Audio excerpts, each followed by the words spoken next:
Welcome to Ambitious Hippies. We are your hosts, Courtney and Michael Weaver. Today, ladies and gentlemen, we are your captains. We are headed to 30,000 feet. And in this episode, we're going to be breaking down some of the best tips to make your flight enjoyable. All right, buckle up, baby.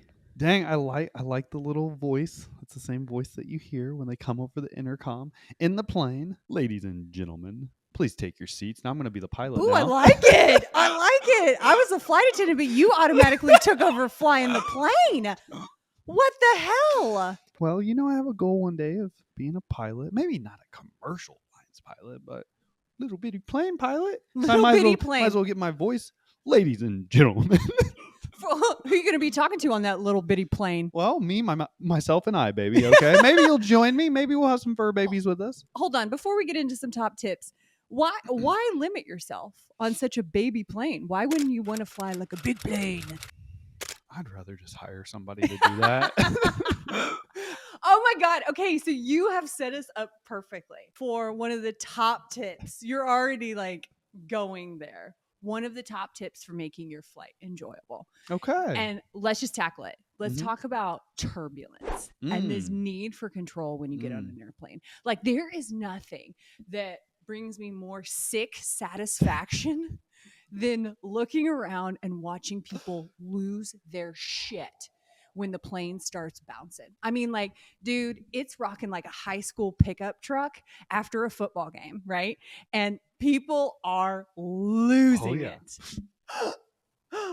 What am I going to do? And I can completely relate because I have some practice. Like, I got some reps under my belt now, so I don't lose my mind. Yeah. But I used to, because I'm somebody that has motion sickness. And turbulence would scare the shit out of me because I'd think, okay, one false move, This is it. I'm dead. We're toast. I'm going down. Gone, done. Do you ever have that thought? Yeah, recovering control monster for sure. Like, what can I do? What can I do to say, well, what are we going to do if we do go down right now? How can I put myself in the best situation to survive this plane crash? So when you get on a plane, are you... That doesn't happen anymore, though. It doesn't happen anymore? No. Are you looking for the emergency exits? I always know where the emergency exits are. I always know where the questionable characters on the plane are. What? But, yeah, absolutely. Okay, so walk me through this. When you get on an airplane, what are you doing? Are you scoping people out and you're like, oh, this dude looks like he smuggled a knife on here? Are you doing that? Or are you like, oh, this dude looks like he smuggled some gummies on here? Yeah. Like, hey, can you pass? You got any extras of those? Oh, my God. But Pass them. I always like to be on the aisle, as you know, just in case something goes down, shit hits the fan. I feel like, what are you going to do? Whatever I can do. I'm going down fighting, baby. Are you going to like chokehold? What do we do? Straight. And then what? You're just wrestling in the aisle at 30,000 feet in a metal tube going 500 miles an hour? Well, I would hope other people would join me, my fellow United States of Americans. Any pride at all would hopefully be like, we got to stop this. What? I hope. You're going to get your airplane gang going? Look, this will never, ever happen. This is just like all these false stories that you make up in your mind that are like, what if? Worst case scenario, what if? And it's like, none of this would ever happen. Planes are so safe. People are just happy. They're traveling. Well, not everyone's always happy, but that's their own personal problem. But man, I love planes. I love being 30,000 feet in there. The best ideas come on a plane. And if you don't feel like thinking of ideas, you just put on some tunes, you go to sleep, you watch a movie. Like, what is there not to enjoy about a plane ride? Well, people think they're going to die. I don't know statistically what this is, but I've always been told that planes are much safer than vehicles. Yeah, like statistically, the odds are, you know what? This is probably something that we just got off like Wikipedia to make us feel safe. And somebody just kept repeating it. And now we like take it as gospel. But statistically, air quote that you're more likely to get in a car crash on the way to the airport than you are to actually die in an airplane. This is not what this is about. This is not what this is about. I just took it sideways. But airplanes are very safe. Airplanes are great. You just have to go in with the right attitude, the right mindset. Try to calm yourself because it should be enjoyable. It should be relaxing. Well, that's one of the first tips that I have. Because here's the thing on a plane. Now, maybe if you have kids and stuff, but you have zero responsibilities on the plane. You're along on a taxi ride. Yes. That's my first thing. So I used to be somebody who would try to control. Like I would grip the armrest when the plane would bump and there would be all this turbulence.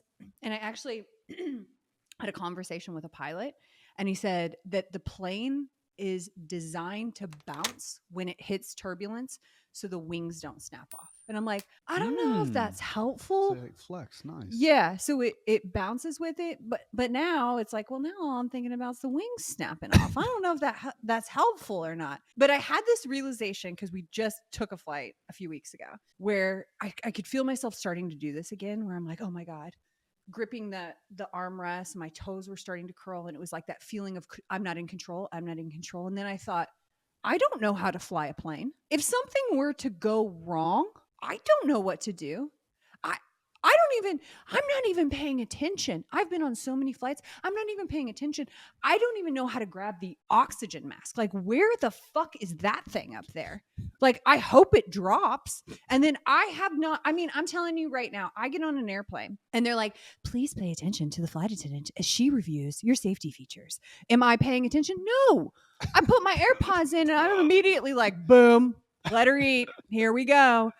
So she's probably giving critical information that we all need. But I am so arrogant because I've taken so many flights that I'm like, I'm fine. And now I'm like confessing this on the podcast that I'm completely ill-equipped. I hope somebody else knows what they're doing on this plane. So tip number 1, you're not in control. And let's just let the people who know what they're doing do their thing. Okay, but you brought up a good point. What'd I bring up? Which is my second point here about you go in with the right mindset and you got to relax and you got to be calm. Yeah, you have to. And this took we've been in the air. We have miles underneath our belt. But here's the one thing. Why? And I used to stress myself out with planes. And I know I'm not the only one, but why would you be stressed out about a plane? You have zero control. You don't know how to fly the plane. It's like when you jump in the back of an Uber or a taxi, like you're just along for the ride. Even if something happens, number one, it's a pretty epic way to go out. Like, oh my God, could you imagine? Like the headline would read, died in a fiery plane crash. Like, or what? You may get your Tom Hanks moment. Oh, yeah. Where you get to fly. But he was actually a pilot in that movie. I'm talking about... Are you talking about Castaway? I'm talking about the little beach balls of friend. Wilson! Wilson, where are you? Wilson! Dude, wow. So we would be stranded on a deserted island. Maybe. I don't know. With a volleyball as our companion. Or maybe you do have... Was it Captain Sully? Was that the name? Yeah. Maybe you do have Sully in the front that's just like, doesn't matter what happens. I got you all. We're going to save this. No matter what happens, we're good. I hope that Sully is driving every one of these planes. And either one of those would be epic ass stories, by the way, if anything happened. Why is Tom Hanks doing so much with planes? No shit. Like, what's going on? Tom, we need to talk about your plane fetish. Like, what's going on there? Okay, so I'm going to give some of my tips when you're like packing and preparing for the flight. Mm-hmm. Some things are like non-negotiables for me. Number 1, that plane is always freaking freezing. I am always cold. It is. Yeah, absolutely. Always cold. So I like to wear lots of layers because worst case scenario, I strip those bad boys off and I have a makeshift pillow. Locked and loaded. See, I like a little mix. I like a little like shorts down low. But I typically like a long sleeve light shirt up top. And I typically will always have like a light jacket, like a North Face, that if I do start to get cold, I can stack that on. Or if my legs get cold, I could cover them up. But that's how I like to travel, because then you kind of get the cool, warm feeling. Like it averages out to be perfect. All I can think is like a drift up your shorts. That's all you're going for. Just want to a breeze up there. You know. You know what? I made the fatal error talking about your undercarriage. I made the fatal error on one of our last flights of wearing a freaking jumpsuit. I had Oh, yeah. How's that going to using those little bathrooms? Oh my God. I have never felt so exposed in my life than to get in a tiny, tiny airplane bathroom and have to get completely naked as we're bumping, just trying to go pee. And the lights coming on. It's like, please return to your seat. I'm like, well, I would if I wasn't butt naked because I decided to be an idiot and wear a one piece thing. So I'm taking off all my layers. I'm stripping down my jumpsuit. I'm like, God, this looked really cute in the airport. Not so cute right now. So here's my other tip. Don't try to look cute. Nobody cares. Everyone is stressed out. There's so much anxiety in an airport. Nobody's paying attention to what you're wearing. True. Just be comfortable. Okay, so let's talk about feet because there's been a big debate about, do you take your shoes off on the airplane or do you not? Or is that funky? So here's my thing.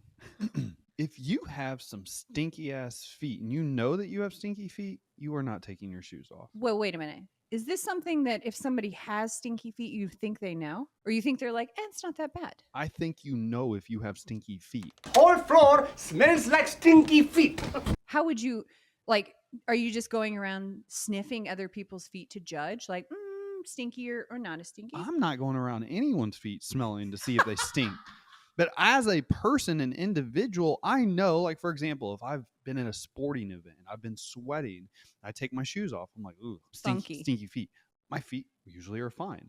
The only time I'm personally going to take my shoes off would be on a really long flight or if I was wearing sandals already. And then, your feet aren't going to stink. But other than that, my shoes are staying on because most flights are 2-3 hours long at max. And I'm good. But the ones when you're hopping over the pond, shoes are coming off. And hopefully you got some freaking slippers. Hopefully you've got slippers. Because then you walk around and I don't know if there is a better feeling than when you get to your seat and you see that there is a tiny, and it's not a comfortable pillow, but it doesn't matter. It's a tiny pillow and there are these like paper ass slippers and you think, I made it. I'm going to be wearing slippers in the air. Like, I don't know if you feel, you look like that kid from A Christmas Story that was in like the pink bunny outfit because you got like your really thin first class blanket and you have your little baby pillow and then you got these little paper slippers and you're walking around and it's completely acceptable. Like those long flights, walk around looking like a little kid with a security blanket. Yeah. Doesn't matter. For sure. Okay, so you always sit in the aisle. Is that your preference? Always. Yep. Always. Yep.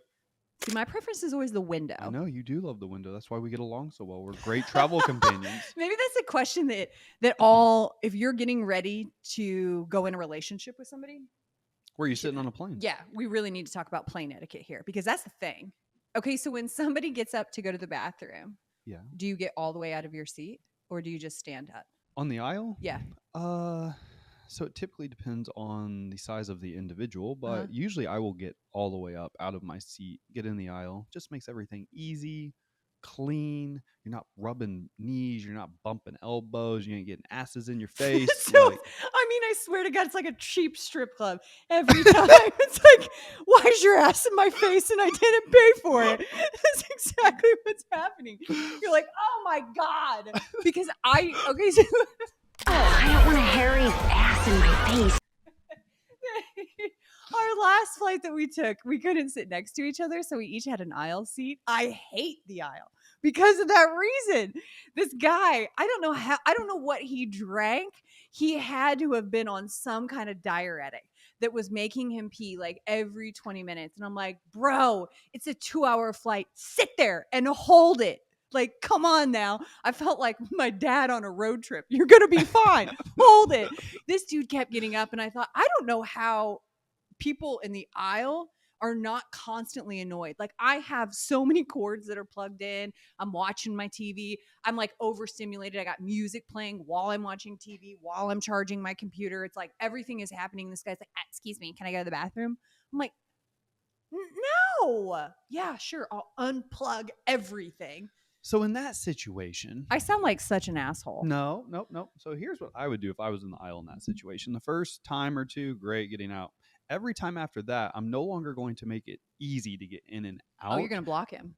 Yeah. For sure. I'm going to make it tough to get in and out. So then he has to really, or she has to really consider, is this really worth it? Like, do I have to go that bad? Is it really worth it, Capricorn? You're going to give him a struggle. Yeah.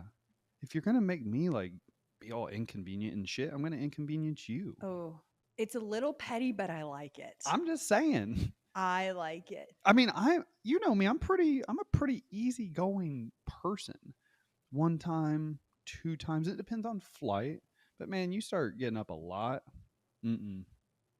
We are not the same person. We are not. Now you're inconveniencing everyone on the plane, including me. Okay, so what is your biggest pet peeve? It may be petty. It may be petty. You may be judging me right now, but I'm just saying. I'm just being honest here. Don't judge me. No shame. Shame. Don't do it. So what is your biggest pet peeve on an airplane?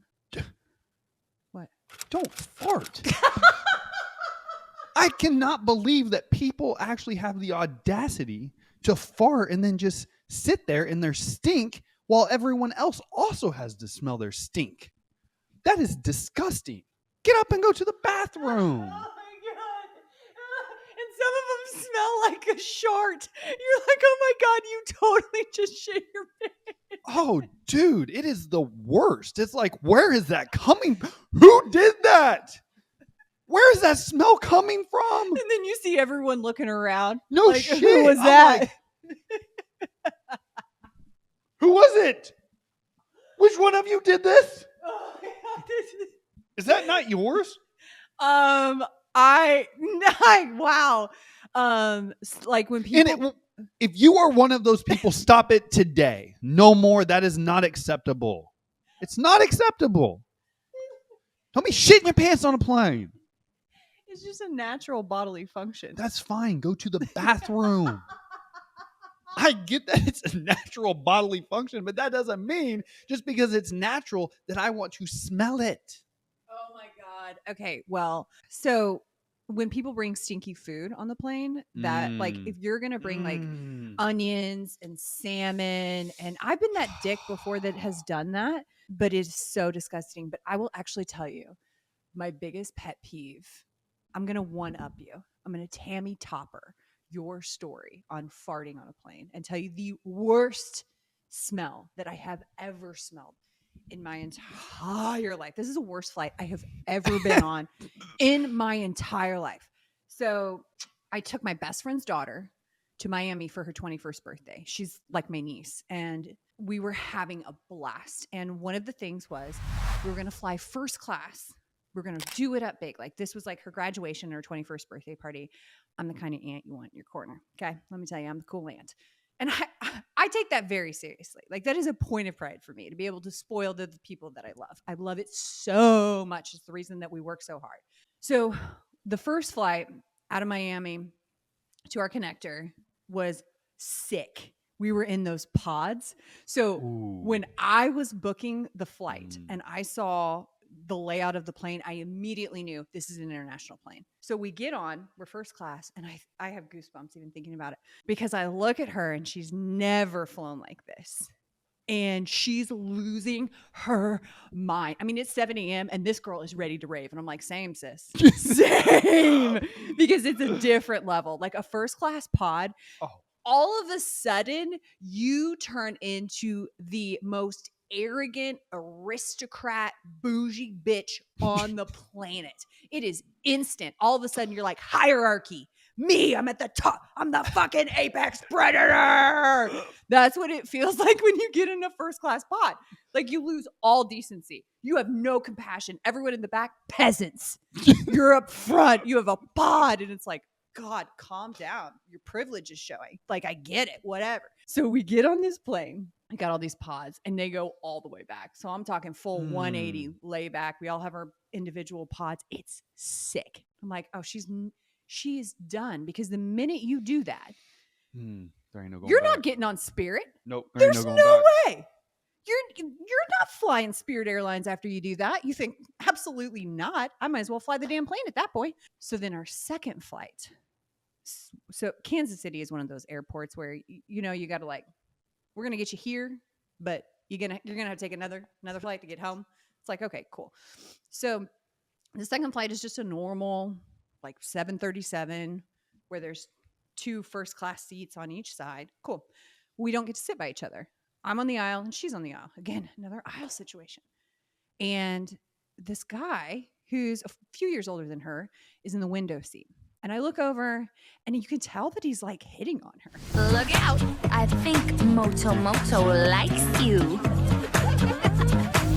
I'm like, ooh, okay. So as we're getting ready to take off, I'm like, do you want me to switch him seats? She's like, no, it's fine. I'm like, oh, okay, cool. I'm like, I'm going to let her have her moment. It feels so good to have somebody peacock all over you, just give you their full feathers where they're like, hey, and you're like, hey. Even if you're in a committed relationship, when somebody starts like, hey, it's like, oh shit, I still got it. Here we go. Doesn't even matter if you're attracted to him or not. Like, doesn't matter. It feels good for people to acknowledge, like, I see you. So I'm letting her have her moment. I'm like, oh, this is perfect. It's a perfect way to cap off her 21st birthday. Well, I can hear her talking about, we were in Miami for her 21st birthday. And he's like trying to top her of like how much he can party and how he balls out and how much money he spends and bottle service and all this. And I'm just rolling my eyes because I'm like, you're losing her, dude. This is not how this game works. But I'm okay, whatever. And he was talking about how much he'd been drinking on a guy's trip. And as the plane starts to take off, I look over at him and I'm like, oh my God, this dude is fucking green. Oh no. He is green. And I think, okay, maybe it's just not a good plane situation. So as we are taking off, like the back wheels are still on the tarmac, this dude starts to do the Oh I'm no. like, oh my God, don't do it. Don't do it. Don't do it. Swallow it. Do not do it. What does he do? Oh. The dude projectile vomits all over the back of the seat in front of him. I'm like, and she's sitting right next to him, and she's so sweet. Like she went to school for nursing. She's such a compassionate human being. She's got such a big heart. And I immediately think, I should really volunteer to switch her spots, but there's no fucking way. I'm like, I'm gagging. I'm like, okay. So I look at her, I'm like, are you okay? She has pulled all of her stuff because this dude is just letting her rip. I mean, he sounds like fucking T-Rex. He's like, all over the back of his seat in front of him. She's moving all of her stuff. She's like, no, it's okay. It's fine. So the flight attendants come back. I mean, we have to be still in this position, like a 45-degree angle going up in the air. I'm like, oh my God, dude, we have not planed out. Like there's no, I mean, we're not even at 10,000 feet. Like this is going to be a long flight. And it doesn't stop. So the flight attendants come rushing back. And they're like, would you like a bag? Would you like this? Would you like that? He doesn't take it. He's just letting it come out of his body. And he's trying to grab the paper bag that's in front of him behind the seat. She's handing her paper bag. I'm grabbing the dude that's next to me. I'm grabbing his paper bag, my paper bag. I'm like, shove this at this guy.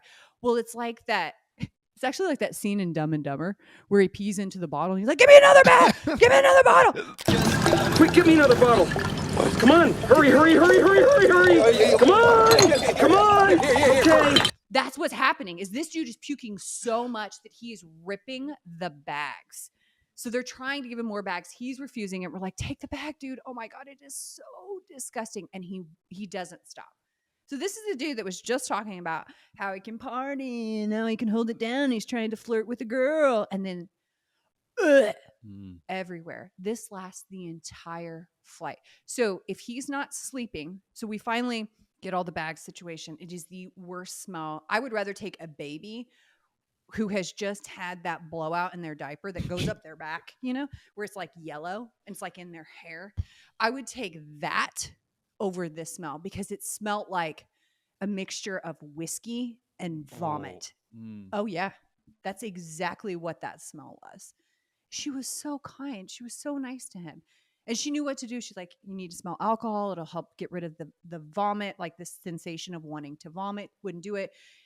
He's trying to like wipe down. There are chunks. Oh God. Yeah. It is the nastiest flight I have ever been on. So this lasts 2 hours. If this dude isn't sleeping, you'll hear him grumble and start to wake up like a dinosaur, like literally like a rumbling dinosaur going, and then he grabs his makeshift bag and he pukes in his makeshift bag. He would not get up out of his window seat to go to the bathroom to clean up.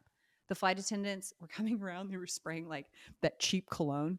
Smelled like, it's like cool water all in the airplane. So now we have like cheap cologne and the smell of vomit and whiskey. Oh, it was the absolute worst.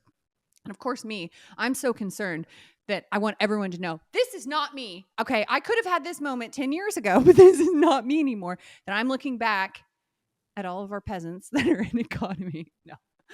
And you're better than me. And I'm like, I would have left and went back. There is no way I'm sitting in a cabin. It was full. The plane was full? The plane was completely full. And they even the flight attendants offered to have this guy come sit up. Like they were going to switch him spots. Like you go sit up closer to the bathroom. He would not get up. This dude wanted to sit in his puke and just fester. It was the nastiest flight I have ever been on. It was such an extreme switch to go from walking onto a flight with a pod where you can lay down and be like, I have made it, to then the next flight you get on, a dude projectile vomits right next to you. It's like, wow. What you're saying is your pet peeve is don't puke on a plane, and if you do, go to the bathroom. Yeah. My pet peeve is also stinky things, but it's in a different form. Yeah, it's and I think in that situation, because there are people I've been in front of people that have gotten sick from like altitude or motion sickness or whatever. My thing is, if you're in that situation, be willing to ask for help and take help as it's coming around you. Ooh. So many people are worried about inconveniencing somebody or being embarrassing. It's not embarrassing until you are too proud to say, I need some help here. Then I'm like, now you're just being a dick. Like, actually take the help when it's given to you. And now you're sharing a life lesson. I am. Ask for help. Don't be afraid to ask for help. Especially if you're in a situation like, and I get this, if altitude makes you queasy, first give a heads up to the people around you and be prepared, like with your bags, to just know. Also get online ahead of time. There's a lot of things that you can do. Like you can do C-bands, you can do the motion sickness patches behind your ears. You can take Bonine, you can take Dramamine. There's a lot of things that will help with that. Yeah. But if you feel that coming, let people know, because people will either bolt, they're going to stand up and get out of the way, or they're going to try to help you, and just let them help you. How do I say? I'm going to sound like a complete a-hole right here, but if I was our niece and somebody was about to lose their shit, I'd have been unbuckling into the aisle like, oh gosh! She was so nice because she just like moved her stuff out of the way. But I would have tried to help after the situation was done, but I do not want anyone's chunks on me. No, thank you. No. Because then I'd have been joining. I mean, that smell. I almost did. Oh, gosh. I almost did. It was like, you know that scene in Four Christmases where Vince Vaughn's like, I can't do it. I'm going to do it. That was what I felt like. That's the scene that was going through my head. I was like, oh my God. The baby. Yeah. Like, So that's my biggest pet peeve is ask for help. Yeah. When you're in a situation, even if you're uncomfortable with turbulence, especially if you're sitting next to me. Oh gosh. I have a wonderful skill set. I'm going to share it with you right now. I can distract you from whatever uncomfortable emotion that you're feeling. Like I have a great ability to ask you questions or calm you down with whatever is happening, especially on an airplane, because I've been there and I've had so many flights. So if you're somebody that's uncomfortable, just say it on the top. Like, hey, flights make me very uncomfortable. And I'm going to know, okay, I'm going to try to do whatever I can to make sure that you are zen as fuck right next to me. Yeah. And if I start to see you. And you may have something in common with the person sitting next to you, because they may say, oh, I'm uncomfortable too. We're uncomfortable together, partner. Yeah, you could just be a little chaos couple. Who's sitting on there like. But we have each other. The two best friends that anyone could have. That's exactly how. Did we just become best friends? Do you have any other final thoughts before we descend and we hit our final destination, which is wrapping up this podcast? The only thing I say is travel. Say yes. Do not be scared of flying. Flying is amazing. If you've never been on a plane, I know it can be scary. Even if you've only flown a few times, I know it can be scary. I know that and people's anxieties are very high in an airport. And so just remember to have empathy, to breathe, and just remember where you're going. You're on a plane to go have fun, to experience something new, to endure a new adventure. And the planes are safe. Put in your little meditation music. That's what I would say. Like, say yes to the adventure. Don't be afraid of something new that you've never tried, or even if you're not crazy about it, do it anyways. Yeah. I think for me, it is when you think about it in the grand scheme of things, you miss your flight, you're delayed. It's not that big of a deal. It's not. You can catch another flight. It's really not. You can, there's always a solution. Yep. I promise you, it is not that big of a deal. Yep. So thank you so much for tuning into this episode of Ambitious Hippies, where we took you to 30,000 feet, but not the Mile High Club. We hope you enjoyed this episode. As always, stay wild, friends.